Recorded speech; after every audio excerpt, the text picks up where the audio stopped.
over on MSNBC, and the obviously delusional Nicole Wallace accusing the Supreme Court, including the three far-left justices, of putting their finger on the scale of the election. And the far-left trash site Slate and one of its stooges banging the same ignorant drum. Listen to this exchange.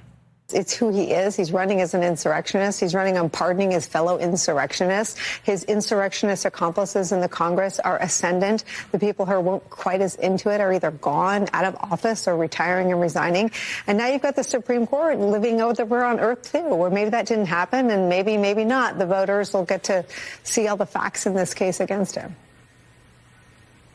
It's such an interesting problem because on the one hand, you have the court performing what looks like some version of institutional humility, right? Who are we to decide whether an insurrection happened? Who are we to decide, these complicated questions? Congress has to decide. That looks like it's a kind of democracy expanding, democracy affirming move. And it's very much, I think, in line with we're umpires, we're balls and strikes people. We do as little as possible.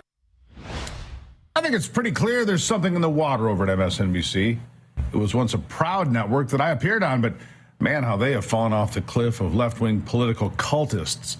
But don't worry, they're not alone in screaming like petulant children when it comes to the unanimous Supreme Court ruling yesterday that leaves no room for states to strike out on their own in an effort to derail one political candidate or another.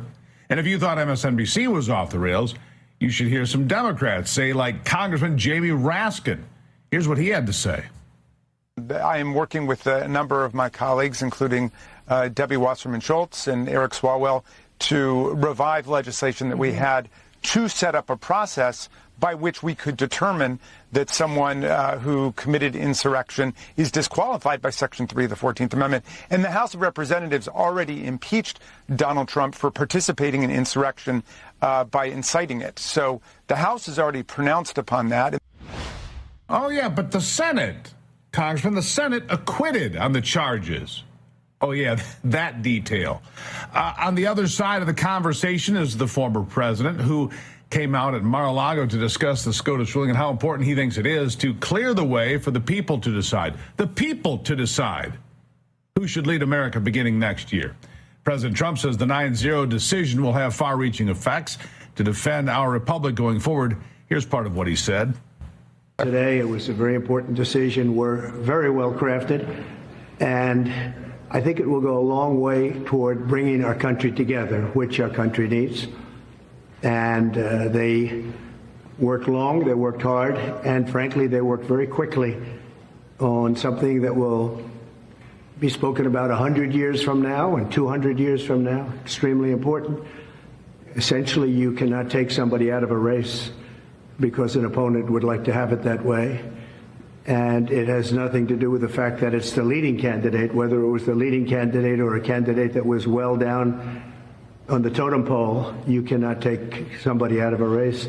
The voters can take the person out of the race very quickly, but a court shouldn't be doing that, and the Supreme Court saw that very well, and I really do believe that will be a unifying factor. Yeah. And for the woman in Colorado who completely forgot what lane she was supposed to be in, disappointment and anger, and some cheap shots for the nation's high court to go along with that, which was the flavor of the day in many circles on Monday. I mean, if you cannot win at the Supreme Court and even your most loyal left-wing justices abandon you, then, well, the next best thing is trashing the court altogether with some venomous comments like people like Keith Olbermann calling for the court to be disbanded altogether immediately, to protect democracy from the black-robed villains, of course. Yeah.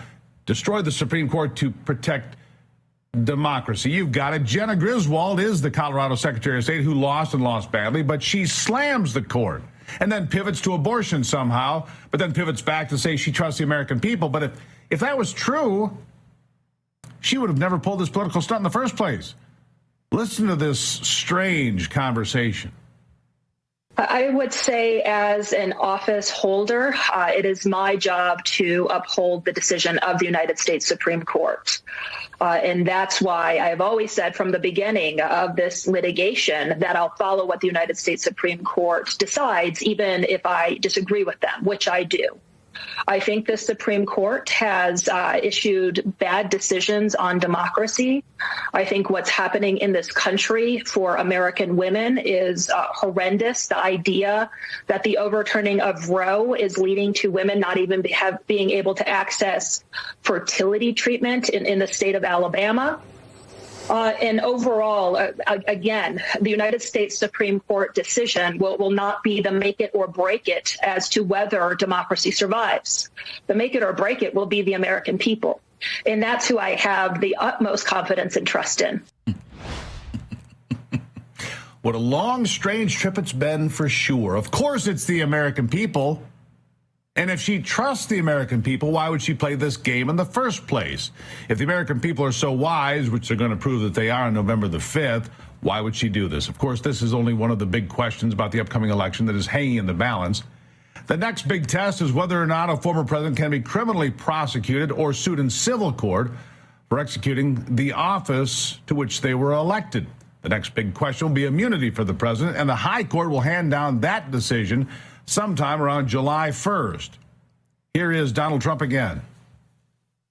And while we're on the subject, and another thing that will be coming up very soon will be immunity for a president, and not immunity for me, but for any president. If a president doesn't have full immunity, you really don't have a president, because nobody that is serving in that office will have the courage to make, in many cases, what would be the right decision, or it could be the wrong decision. It could be, in some cases, the wrong decision, but they have to make decisions, and they have to make them free of all terror that can be rained upon them when they leave office or even before they leave office. And some decisions are very tough. I can tell you that as a president, that some decisions to make are very tough. I took out ISIS, and I took out some very big people from the standpoint of a different part of the world. Two of the leading terrorists, probably the two leading terrorists ever that we've ever seen in this world. And those are big decisions. I don't want to be prosecuted for it. Another president wouldn't want to be prosecuted for it. He's exactly right about that, by the way. How do you execute the job if you're concerned that you might be prosecuted legally or sued civilly as soon as you leave office? And of course, with the fringe leftists lighting torches and getting their pitchforks ready, this is just the beginning of this round of attacks on Americans and our institutions. And it really has triggered a mass psychosis for many TV bobbleheads that could keep quiet and let you think they're fools, or talk and let you know for certain